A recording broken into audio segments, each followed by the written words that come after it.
Hello guys, meron akong i-share today. So sa mga nagbabalak na gusto bumili ng smart TV,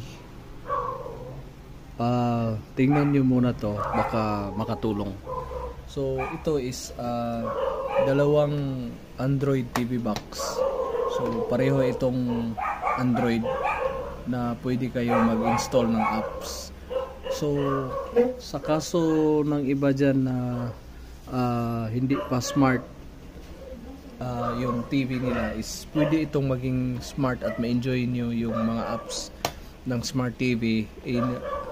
Bili lang kayo ng TV box. Yung in case sa case ko is Android TV box. Ito yung T99 at ito yung MXQ Pro na available sa Shopee at sa Lazada. So i-share ko lang yung link para pwede yun yung guide nyo para makabili din kayo na laking savings talaga, kasi hindi na kayo kailangan bumili ng smart TV, and ito lang with less than 1,000 naging smart na yung TV nyo. Mai-enjoy niya yung YouTube, may Phili TV, may